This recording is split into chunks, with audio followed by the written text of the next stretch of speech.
हम सब ने ये वीडियो देखा, दुख हुआ, गुस्सा भी आया। राहुल गांधी जी संविधान के नाम पर लाल किताब क्यों दिखाते हैं? किसको इशारा वो देना चाहते हैं? अगर गीदड़ किसी जानवर को गला पकड़ के मारता है तो वो शेर नहीं बन जाता है। आरएसएस इस पे सीधा आक्रमण नहीं कर सकती, डरते हैं। अगर सामने से इसके साथ लड़ गए वो 5 मिनट में हार जाए, तो छुप के आते हैं, मगर लक्ष्य इसमें छुरा मारने का। दम होता तो कहते भाई आ रहे हैं, और हम भी कहते भैया आ जाओ। अगर ये संविधान खत्म हो गया, जो नरेंद्र मोदी और बीजेपी और आरएसएस के लोग चाहते हैं, आपके अधिकार, आपका भविष्य आपसे छीन लिया जाएगा। मर जाएंगे, कट जाएंगे, संविधान को नहीं छूने देंगे। जो करना है कर लो, आज नहीं तो कल। जाति जनगणना, इंस्टीट्यूशनल सर्वे, 50% की जो दीवार है, ये कार्रवाई होगी ही होगी। जय संविधान।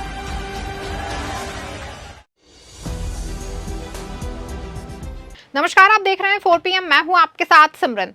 महाराष्ट्र में सियासत गर्म हो गई है। बीजेपी में जबरदस्त खलबली मच गई है। राहुल गांधी ने जो बिसात बिछा दी है, उसके बाद से बीजेपी के नेता परेशान हो गए हैं। राहुल गांधी बीजेपी उस दुश्मनी नर पर प्रहार कर दिया है जिसका काट बीजेपी लोकसभा में भी नहीं निकाल पाई थी। इसके चलते बीजेपी परेशान है और उसके नेता उलूल जुलूल जो है वो बयान देने लगे हैं। यहाँ तक कि महाराष्ट्र के उप मुख्यमंत्री देवेंद्र फडणवीस ने जो बयान दे दिया है, कांग्रेस ने उसे मुद्दा बनाते हुए बीजेपी को घेर लिया है।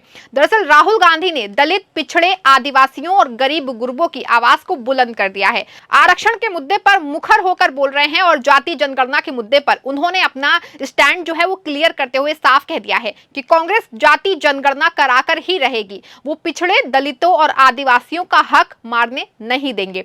और राहुल का सबसे बड़ा हथियार इन दिनों बन गया है संविधान। राहुल इस लाल किताब को हमेशा अपने साथ रख रहे हैं और जहां भी जाते हैं वहां लोगों को भी बांट रहे हैं। राहुल गांधी ने इन दिनों एक लाइन खींचती है और खुले तौर पे कह दिया है कि या तो इस पार रहो या फिर उस पार। हम देश की 90% जनता का हक मारने नहीं देंगे, पिछड़े दलितों का हक देना ही होगा। और जब पिछड़े दलितों और आदिवासियों के हक की बात आती है ना, तो ना जाने क्यों बीजेपी को मिर्ची लग जाती है। तो जैसे ही राहुल गांधी ने पिछड़े दलितों की बात की, बीजेपी ने राहुल गांधी को निशाना बनाना शुरू कर दिया है। जो दाव बीजेपी के लिए उल्टा पड़ गया है। पहले जरा राहुल गांधी और देवेंद्र फडणवीस का ये बयान सुनिए, फिर बताते हैं दरअसल मामला क्या है। उनको संविधान के प्रति कोई आस्था नहीं है।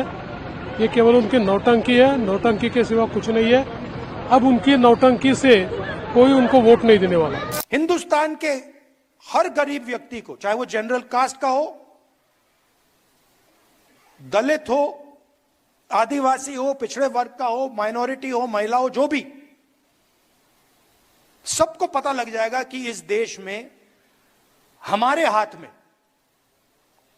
कितनी पावर है, हमारे हाथ में कितना धन है, मतलब हमारा क्या रोल है। और मैं गारंटी देके कह रहा हूं कि जब हम हिंदुस्तान के एसेट्स को देखेंगे, हिंदुस्तान की पूंजी को देखेंगे, उसमें आपको दिखेगा कि वहां पे ना कोई दलित है, ना कोई आदिवासी है, ना कोई पिछड़ा है। और ये जो जाति जनगणना है, ये जैसे मैंने आपसे कहा, ये किताब नहीं है, ये जीने का तरीका है, ये फिलॉसफी ऑफ लाइफ है। वैसे ही जाति जनगणना एक डेवलपमेंट का पैराडाइम है, एक डेवलपमेंट का तरीका है। राहुल और देवेंद्र फडणवीस के इसी बयान को लेकर महाराष्ट्र में सियासत गर्म हो गई है। एक तरफ विधानसभा की 288 सीटों के लिए दिग्गजों ने ताकत झोंक दी है। दोनों पार्टियों के नेताओं ने अपनी पूरी ताकत झोंक दी है। एक तरफ राहुल गांधी ने नागपुर से अपनी शुरुआत की है, तो दूसरी तरफ पीएम मोदी ने भी आज से कमान संभाल ली है। नागपुर में राहुल गांधी ने संविधान सम्मान सम्मेलन का संबोधन किया। कांग्रेस की तरफ से संविधान सम्मान सम्मेलन में लाल रंग की प्रति बांटी गई, जिसके बाद विवाद छिड़ गया। राहुल गांधी के संविधान को लेकर कही गई बातों को बीजेपी ने पाखंड बता दिया। दरअसल बीजेपी के पास इसके अलावा और कहने को है भी तो क्या, क्योंकि वो कहने को तो सबका साथ सबका विकास करने की बात करती है, लेकिन जब मुख्य धारा में भाग लेने की बात होती है ना, तो वो तो वहां से पिछड़े, दलित और अल्पसंख्यक से दूरी बना लेते हैं। राहुल गांधी ने इसी बात को मंच से खुले शब्दों में कहा। राहुल गांधी ने साफ कहा है कि बीजेपी फायदा सिर्फ अगड़ों को पहुंचा रही है और दलित, पिछड़े, आदिवासियों का हक जो है वो मार ले रही है। संविधान सभी ताकतों को बराबर हक पहुंचाने के लिए बनाया गया है, लेकिन बीजेपी की मंशा तो संविधान बदलने की है, तो वो संविधान को लेकर वो मुखर कैसे होगी? तभी तो महाराष्ट्र के उप मुख्यमंत्री पूछ रहे हैं कि राहुल गांधी का लाल किताब बांटकर क्या संदेश देना चाहती है, राहुल गांधी इससे क्या संदेश देना चाहते हैं। यही नहीं, महाराष्ट्र बीजेपी ने एक्स पर एक वीडियो जारी करके कहा कि किताब अंदर से खाली है, सिर्फ ऊपर संविधान लिखा है। बीजेपी ने लिखा कि संविधान सिर्फ बहाना है, लाल किताब को बढ़ाना है, मोहब्बत के नाम पर सिर्फ नफरत फैलाना है। कांग्रेस पर बीजेपी ने संविधान को नष्ट करने का आरोप लगाते हुए कहा कि बाबा साहेब अंबेडकर का संविधान चुनावी मुद्दा नहीं बल्कि भारत और भारतीयों के जीवन की नींव है, इसीलिए जनता संविधान विरोधी कांग्रेस को सबक सिखाएगी। अब देखिए ना, राहुल गांधी के भाषणों को सुन के बात जो है वो शायद ही कोई कहे कि राहुल गांधी संविधान विरोधी बात कर रहे हैं, क्योंकि राहुल गांधी ने तो वही बातें उठाई जो संविधान में लिखी हैं। राहुल गांधी ने तो जातीय जनगणना का मुद्दा उठाया जिससे बीजेपी दूर भाग रही है।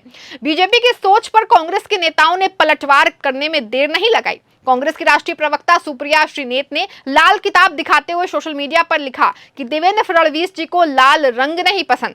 कमाल ही है, लाल रंग तो हमारे धर्म में निहित है।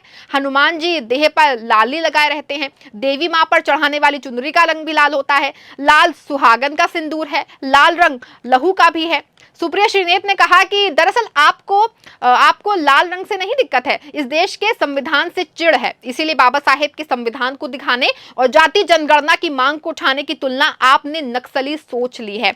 यही है बीजेपी का असली संविधान विरोधी और संविधान निर्माता महाराष्ट्र के सपूत डॉक्टर भीमराव अंबेडकर विरोधी चेहरा।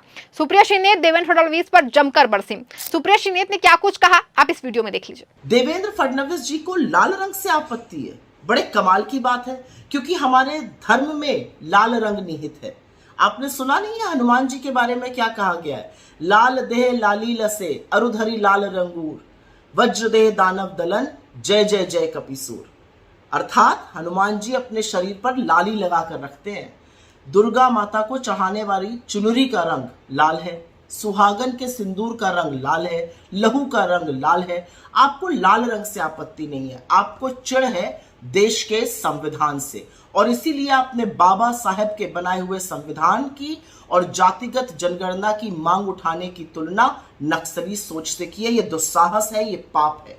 लेकिन यही आपकी पार्टी का असली संविधान विरोधी और बाबा साहेब विरोधी चेहरा है, क्योंकि कोई नहीं भूला है कि आप ही के लोग, आप ही के पुरखे, आप ही की आरएसएस ने संविधान की प्रतियां भी जलाई थी और बाबा साहब के पुतले भी फूके थे।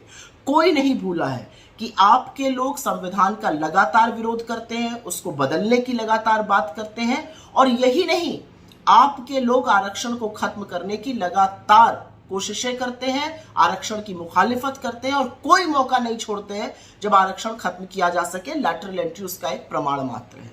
वैसे एक बात जानना चाहती हूं, जब इस संविधान की प्रतियां नरेंद्र मोदी और अमित शाह को दी गई तब आपको कोई आपत्ति नहीं हुई। असल बात यह है कि महाराष्ट्र की जागरूक जनता ने संविधान को बचाने के लिए आपकी करारी हार कराई थी लोकसभा चुनाव में, और अब आपने जो संविधान को नक्सली सोच से जिसकी तुलना की है, उसका मुंह तोड़ जवाब ये जनता महाराष्ट्र के विधानसभा चुनाव में देने जा रही है। एक बात याद रखिएगा, ये देश इस संविधान से चलता है और इसको कोई ताकत नहीं बदल सकती है। वहीं कांग्रेस के अन्य नेताओं का कहना है कि बीजेपी का मन कोरा और काला है, इसीलिए इसी तरह से दिखाई दे रहा है। महाराष्ट्र चुनाव प्रभारी रमेश चिन्निथला ने कहा कि जिसकी बुद्धि खुद कोरी है उसे सब कोरा ही लगता है।